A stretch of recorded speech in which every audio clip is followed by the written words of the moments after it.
La civilización más antigua de la Tierra no está donde crees. No es Egipto, no es Mesopotamia, no es China. Está en un lugar que la mayoría del mundo asocia con hambruna, sequía y pobreza. Un lugar que lleva 3000 años construyendo imperios, inventando alfabetos, tallando iglesias dentro de montañas y guardando reliquias que, si fueran ciertas, reescribirían la historia de la humanidad.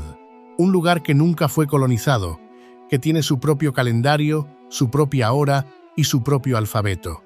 Este lugar es Etiopía, y lo que estás a punto de descubrir te va a obligar a replantear todo lo que creías saber sobre África. Pero antes de adentrarnos en esta civilización olvidada, necesitas conocer las cifras que explican por qué Etiopía no se parece a ningún otro país del planeta. Aquí, en el valle del río Awash, se encontraron los restos fósiles de Lucy, el esqueleto homínido más famoso del mundo, con 3.200.000 años de antigüedad, lo que significa que la historia humana no comenzó en Europa ni en Asia. Comenzó aquí, en este suelo. Etiopía es el único país de África que nunca fue colonizado por una potencia europea, resistiendo con éxito la invasión italiana en la batalla de Adwa en 1896, una victoria que convirtió a este país en símbolo de independencia para todo el continente. Tiene más de 80 grupos étnicos diferentes que hablan más de 80 lenguas distintas, y sin embargo funciona como una nación con una identidad que lleva forjándose desde antes de que Roma existiera. Su calendario tiene 13 meses y va 7 años por detrás del calendario gregoriano, lo que significa que cuando tú lees esto, en Etiopía todavía no ha llegado el año en el que estás. Y quizás el dato más extraordinario de todos, Etiopía afirma ser el hogar del Arca de la Alianza, el objeto más buscado de la historia de la humanidad, y hay una iglesia en la ciudad de Aksum donde un monje custodia lo que dicen que es el arca original, sin que nadie, absolutamente nadie, tenga permiso para verla. Lo que se esconde detrás de esa puerta cerrada es uno de los misterios más antiguos del mundo, y llegaremos a él. Pero primero, necesitamos entender la tierra que hizo posible que una civilización así existiera. Etiopía es un país de extremos geológicos que desafían toda lógica geográfica.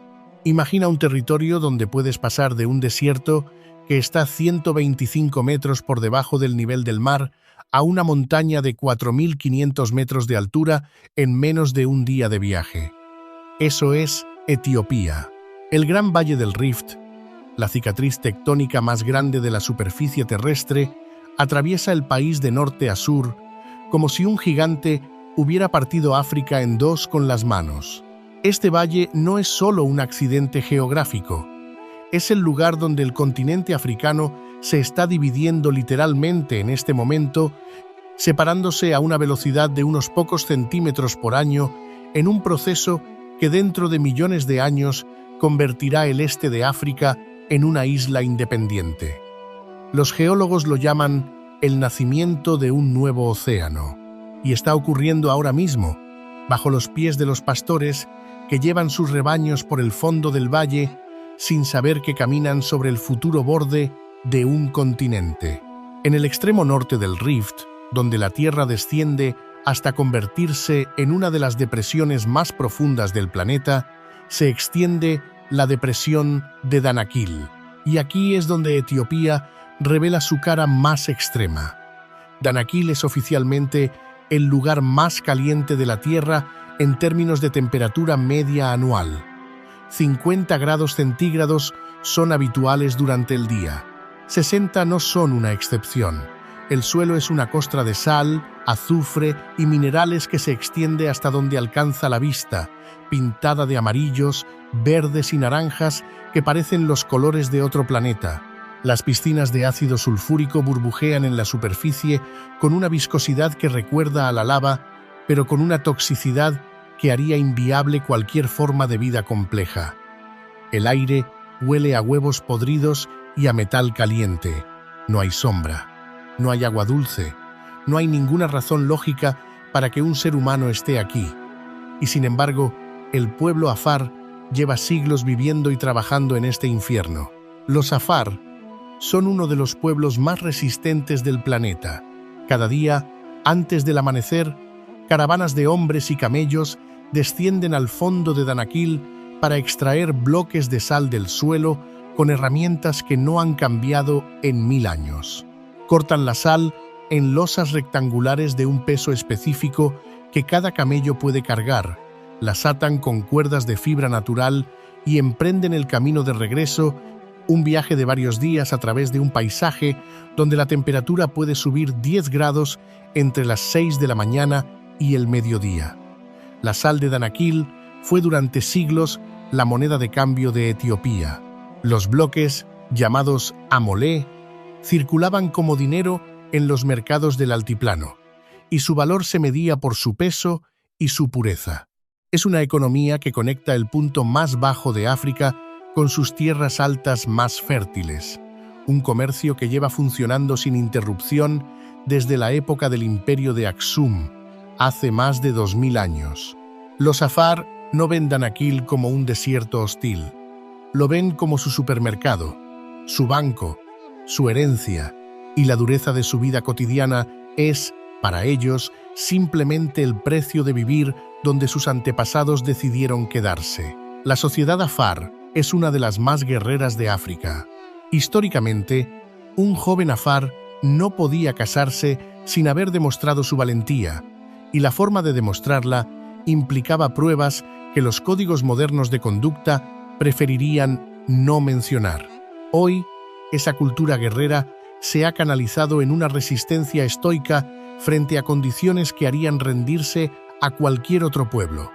Los afar no piden ayuda, no piden que el mundo los entienda, simplemente siguen extrayendo sal del mismo suelo que extraían sus bisabuelos, con la misma tecnología y la misma dignidad, como si el paso de los siglos fuera un concepto que no aplica a quienes viven en el lugar más caliente del planeta. Dallol, dentro de la depresión de Danakil, es probablemente el paisaje más alienígena de la superficie terrestre. Formaciones de sal, azufre y minerales disueltos crean estructuras que parecen corales submarinos trasplantados a un desierto. Torres amarillas, piscinas de un verde ácido, costras de un blanco cegador y géiseres de agua hirviente que brotan entre cristales de colores que cambian según el ángulo de la luz. Las temperaturas del suelo superan los 70 grados centígrados en algunos puntos. El aire es tóxico, y sin embargo, los microbiólogos han encontrado aquí formas de vida extremófila que prosperan en condiciones que se consideraban incompatibles con cualquier biología. Dallol es, junto con las fuentes hidrotermales del fondo oceánico, uno de los mejores análogos terrestres de lo que podríamos encontrar en Marte o en las lunas de Saturno. La vida más extraña del planeta no está en un laboratorio. Está en Etiopía, bajo un sol que derrite las botas. En el corazón de Danakil, el volcán Erta Ale mantiene uno de los pocos lagos de lava permanentes del mundo. Su cráter, accesible solo tras una caminata nocturna de varias horas por un terreno que se rompe bajo los pies, alberga un lago de roca fundida que burbujea y se agita con una violencia hipnótica. La lava brilla con un naranja incandescente que ilumina las paredes del cráter desde abajo, creando un espectáculo que los afar llaman la puerta del infierno y que los vulcanólogos consideran uno de los laboratorios naturales más valiosos del planeta. Acercarse al borde del cráter es sentir el calor en la cara como si abrieras la puerta de un horno industrial. El suelo vibra, el aire ondula, y la certeza de que estás mirando directamente al interior de la Tierra produce una mezcla de terror y fascinación que no tiene equivalente en ninguna otra experiencia humana. Los científicos que estudian el Erta Ale deben trabajar de noche porque durante el día el calor hace imposible acercarse al cráter. Sus instrumentos de medición se deterioran en cuestión de semanas por la corrosión del ácido sulfúrico que satura el aire, y las erupciones impredecibles del lago de lava, que puede desbordarse sin previo aviso, lanzando cortinas de roca fundida a decenas de metros de altura, convierten cada expedición en un ejercicio de cálculo de riesgos donde la curiosidad científica y el instinto de supervivencia están en negociación permanente. Pero lo que resulta verdaderamente extraordinario de Etiopía es que, a menos de 500 kilómetros de este infierno de fuego y sal, existe un paraíso de montaña que parece pertenecer a otro continente. Y es exactamente esa capacidad de contener extremos imposibles en un mismo territorio lo que hace de este país algo que ningún mapa puede explicar. Las montañas Simien, en el norte de Etiopía, se elevan hasta los 4.500 metros, formando un paisaje de acantilados, mesetas y barrancos que ha sido comparado con el Gran Cañón, pero con una diferencia fundamental. Aquí todo está vivo. Los precipicios de 1.500 metros de caída vertical están cubiertos de vegetación que cambia de color con las estaciones. Las nubes se forman debajo de ti cuando caminas por los bordes de las mesetas, creando la ilusión de estar flotando sobre un océano blanco. El Ras Dashen, con sus 4.550 metros, es el punto más alto de Etiopía y la cuarta montaña más alta de todo el continente africano. Llegar a su cumbre requiere varios días de trekking a través de paisajes que cambian cada pocas horas, pasando de bosques de ericáceas gigantes a praderas alpinas salpicadas de flores silvestres que los botánicos todavía están catalogando. El aire a esa altitud es tan limpio que la visibilidad en días despejados supera los 200 kilómetros y los atardeceres, desde los bordes de los acantilados, crean un espectáculo de luz y sombra sobre las montañas que los viajeros que lo han presenciado describen como una experiencia religiosa independientemente de sus creencias.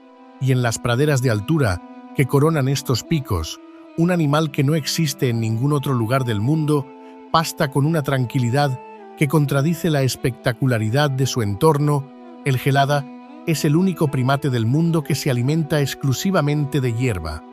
Con su melena leonina, su pecho rojo brillante y sus ojos de una inteligencia que resulta perturbadora, el gelada forma grupos de hasta 400 individuos que se desplazan por las praderas de la Simien como un ejército peludo y ruidoso. Su sistema social es de una complejidad que los primatólogos llevan décadas intentando descifrar. Los machos dominantes mantienen harenes que las hembras pueden disolver por consenso si consideran que el líder no está cumpliendo con sus obligaciones, un sistema de votación que algunos biólogos no dudan en calificar como democracia primate. De noche, los geladas descienden por los acantilados hasta cornisas de roca, donde duermen agarrados unos a otros para no caer al vacío, un acto de confianza colectiva que lleva repitiéndose cada noche durante millones de años. Observar a un grupo de geladas al amanecer, con la luz del sol iluminando sus melenas doradas contra el telón de los precipicios de la Simien, es uno de esos momentos que te recuerdan por qué la evolución es el artista más paciente y más brillante que ha existido. Pero las Simien no son solo el hogar del gelada. En sus bosques de altura, el lobo etíope, el cánido más amenazado de África, con menos de 500 ejemplares en estado salvaje, caza ratones topo gigantes con una técnica de acecho tan sigilosa que puedes pasar a su lado sin detectarlo. El lobo etíope parece un zorro elegante vestido de rojo y blanco, con unas patas largas diseñadas para las carreras de velocidad en las praderas alpinas y un hocico afilado que le permite meter la nariz en las madrigueras de sus presas con la precisión de un cirujano. Su población se ha reducido drásticamente por la rabia transmitida por perros domésticos, y los programas de vacunación que intentan salvarlo son una carrera contra el tiempo donde cada individuo cuenta. Es el depredador más elegante de Etiopía y también el más silencioso.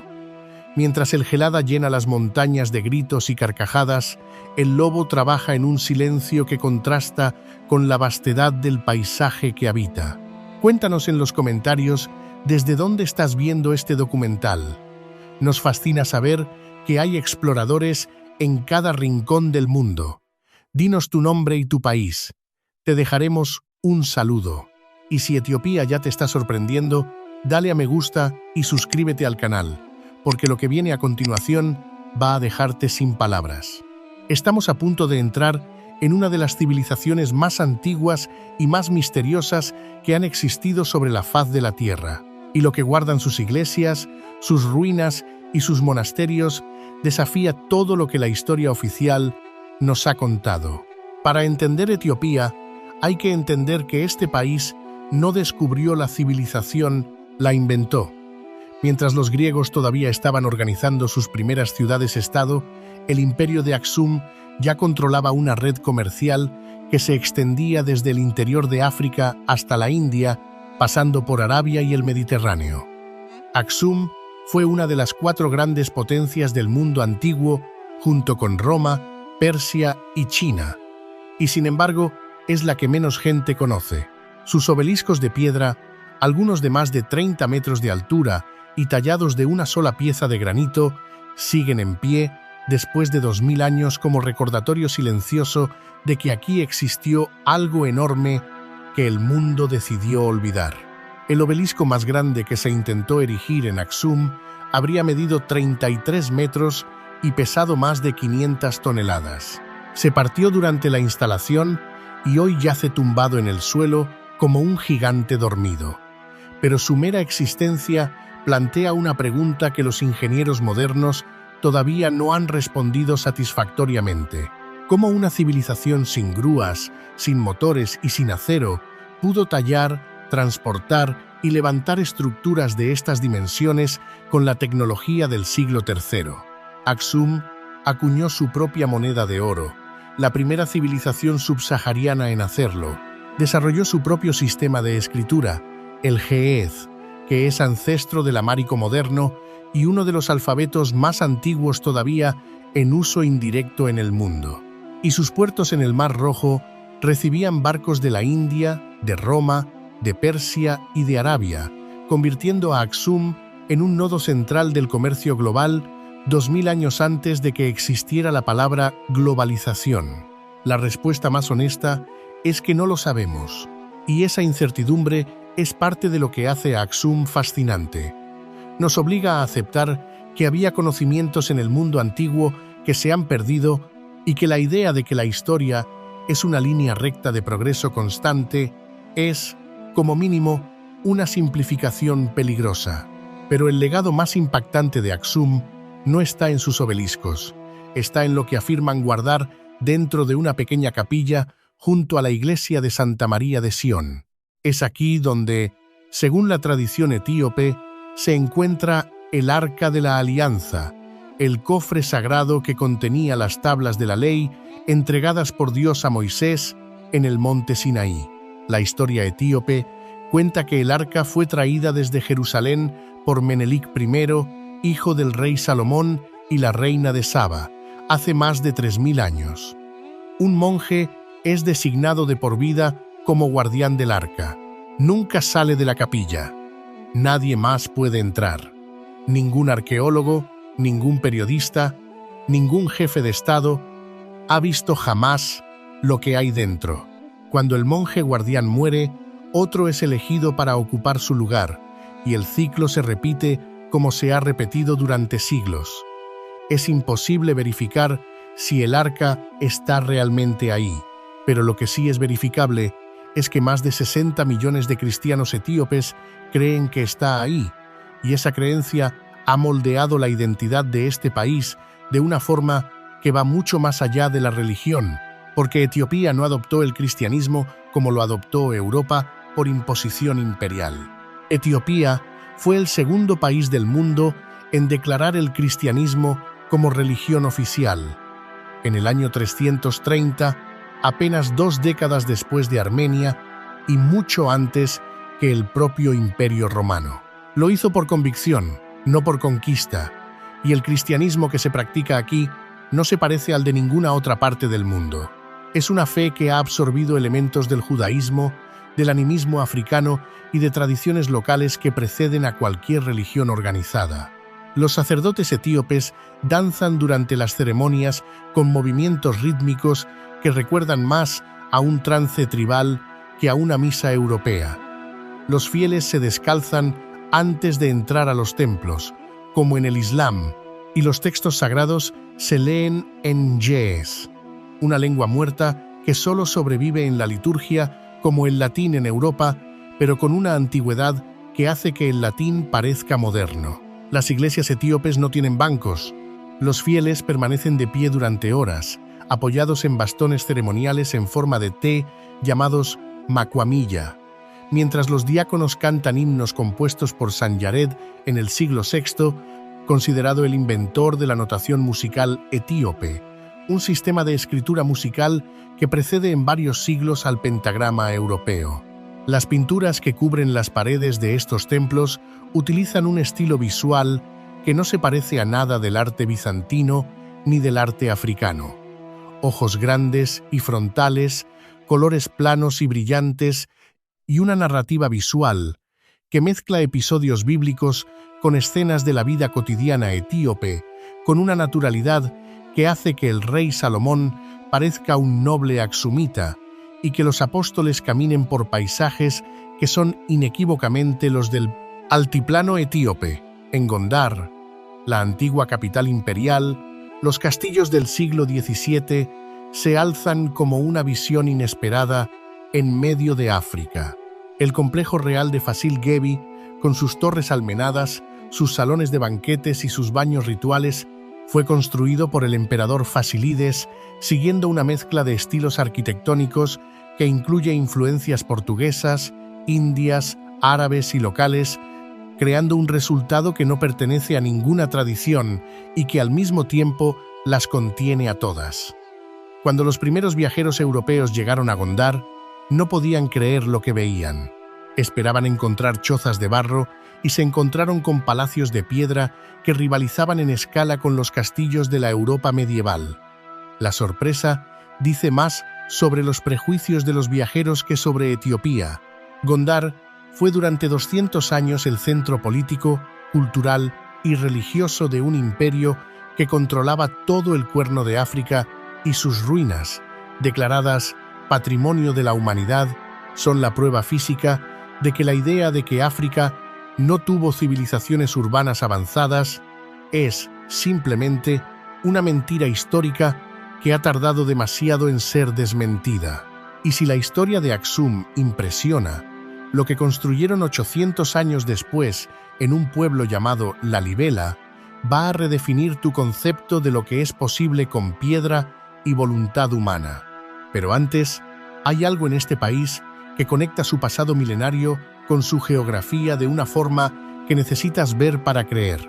El Nilo Azul nace en Etiopía, no en Egipto, no en Sudán, aquí, en el lago Tana, el mayor lago del país, un cuerpo de agua salpicado de islas, donde monasterios del siglo XIV guardan manuscritos ilustrados y pinturas murales que no han sido vistos por ojos occidentales hasta hace pocas décadas.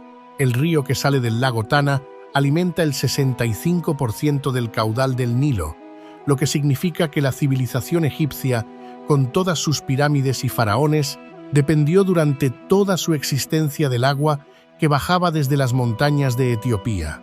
Sin Etiopía, no habría habido Egipto. Es una de esas verdades históricas que nadie menciona porque no encaja en la narrativa que nos enseñaron en el colegio. A pocos kilómetros del lago Tana, el Nilo Azul se lanza al vacío en las cataratas de Tis y Sat, que en amárico significa agua que humea. Durante la temporada de lluvias, un muro de agua de más de 40 metros de anchura cae desde una altura de 45 metros, con una fuerza que hace temblar el suelo y genera una nube de vapor visible desde kilómetros de distancia. El rugido es tan intenso que la comunicación verbal se vuelve imposible a menos de 100 metros.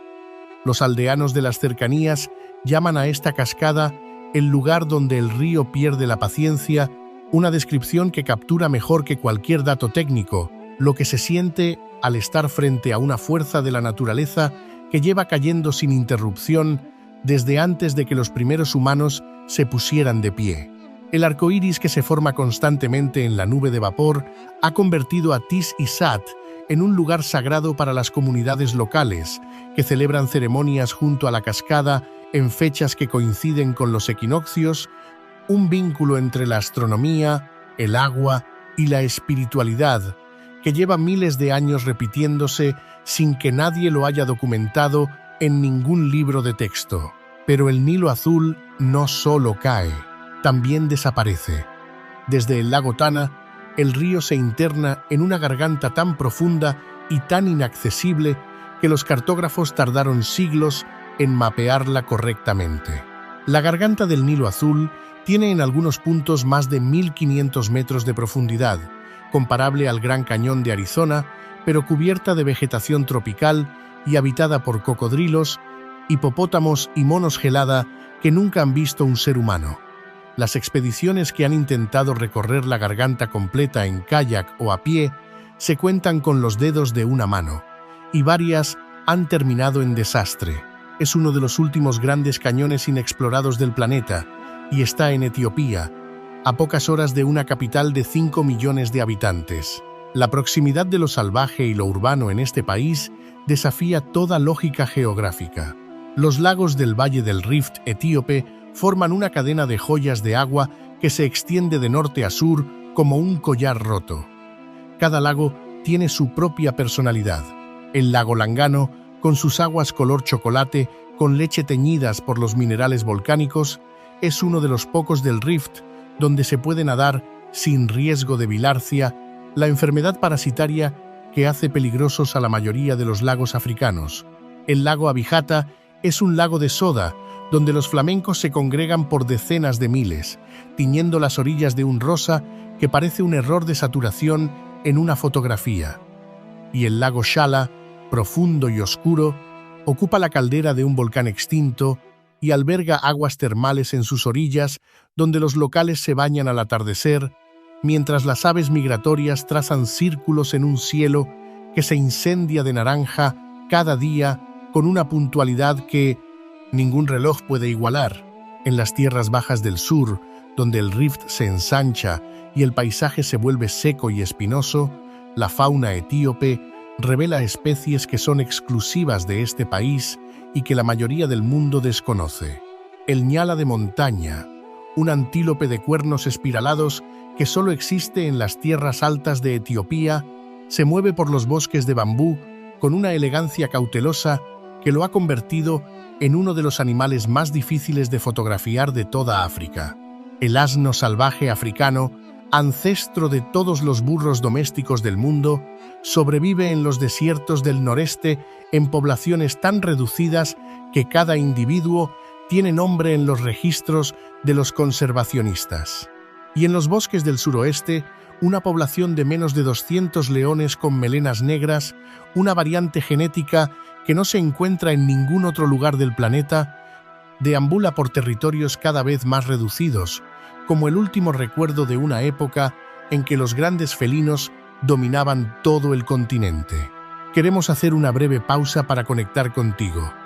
Si has llegado hasta aquí, es porque Etiopía te está atrapando tanto como nos atrapó a nosotros. Cuéntanos en los comentarios qué es lo que más te ha sorprendido hasta ahora.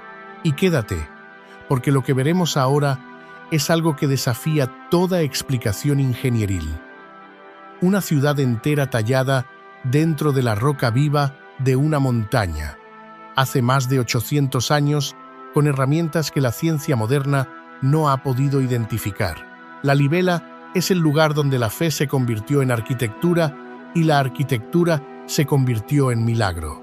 En el siglo XII, el rey Gebre Meskel Lalibela ordenó construir una nueva Jerusalén en las montañas de Etiopía, un complejo de 11 iglesias que no fueron construidas sobre el suelo, sino excavadas hacia abajo, talladas directamente en la roca volcánica de la montaña, como si un escultor gigante hubiera sacado cada templo de un bloque sólido de piedra. No se añadió ni un solo ladrillo. No se utilizó ni un solo pilar de madera para sostener los techos.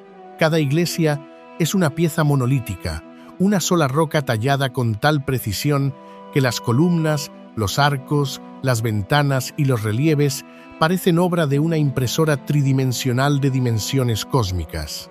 La iglesia de Beth Giorgis, la más famosa de todas, tiene forma de cruz griega vista desde arriba y está excavada en un pozo de 12 metros de profundidad que la rodea por completo, como si la iglesia hubiera sido empujada hacia abajo por una mano divina.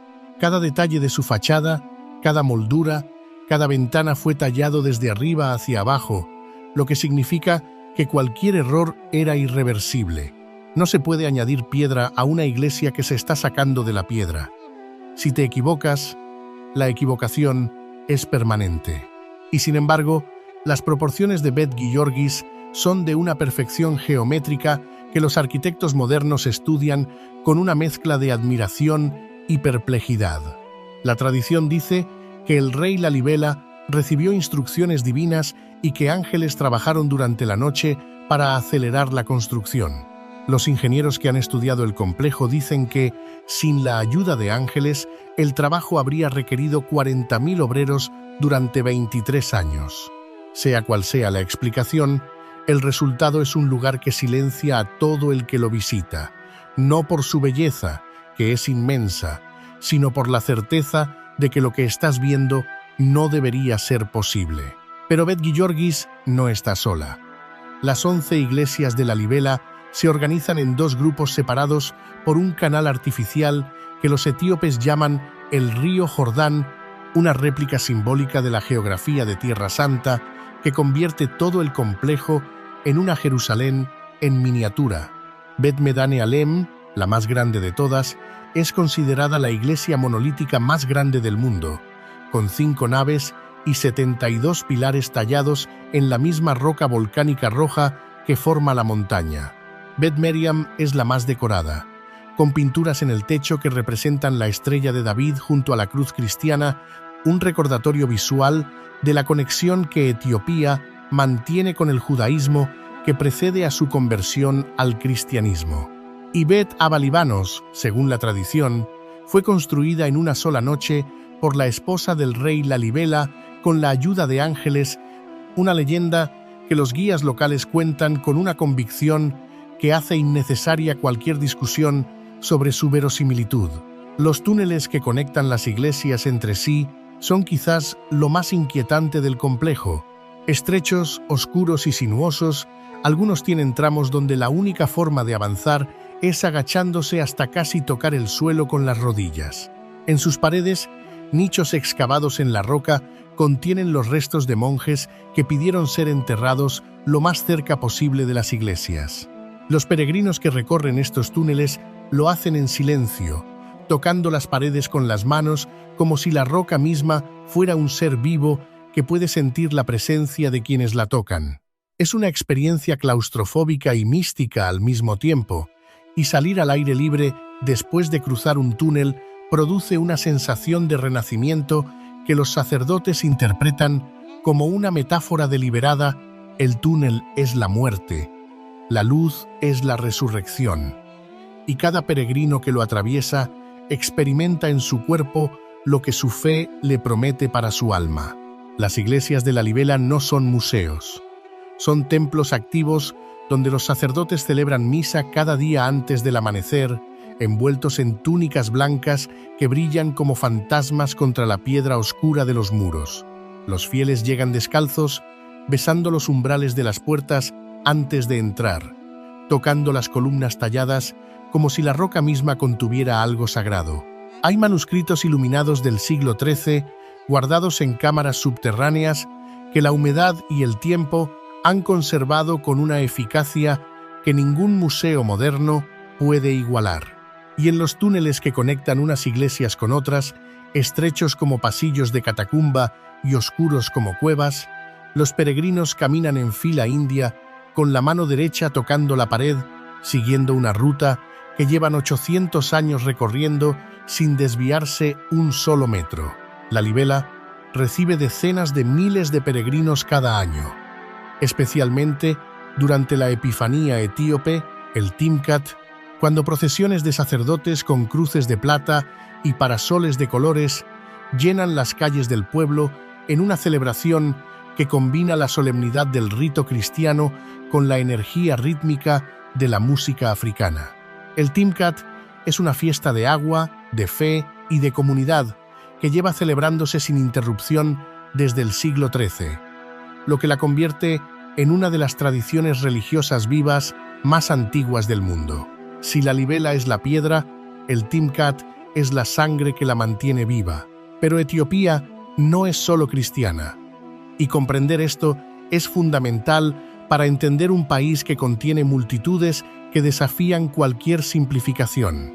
Mientras la libela se tallaba en la roca del norte, en el este del país, una ciudad amurallada construía su propia identidad alrededor de otra fe completamente diferente. Harar, en el este de Etiopía, es considerada la cuarta ciudad más santa del Islam. Aparecen las hienas manchadas, depredadores de mandíbulas capaces de triturar huesos, se acercan caminando con su andar desnivelado hasta colocarse a centímetros del hombre que les ofrece la carne directamente de su boca, sujetando el trozo entre los dientes mientras la hiena lo arranca con una delicadeza que contradice todo lo que sabemos sobre estos animales. Esta tradición lleva más de 500 años. Comenzó como un pacto de convivencia, los hararis, ritual y el ritual en identidad. El hombre de las hienas de Harar es un cargo hereditario que se transmite de padre a hijo, y la relación entre el alimentador y sus hienas es tan personal que cada animal tiene nombre y responde cuando lo llaman. Es la relación más improbable entre un depredador y un ser humano que existe en el planeta, y solo ocurre en Etiopía. La distancia entre la libela y Harar no es solo geográfica, es civilizatoria. Un país que contiene simultáneamente una de las tradiciones cristianas más antiguas del mundo y una de las ciudades islámicas más sagradas, sin que eso haya provocado la destrucción de ninguna de las dos, es un país que entiende algo sobre convivencia que el resto del mundo todavía no ha aprendido. No es que la historia de Etiopía esté libre de conflictos, no lo está, pero la coexistencia de estas tradiciones durante siglos en un mismo territorio es un logro civilizatorio que merece mucha más atención de la que recibe.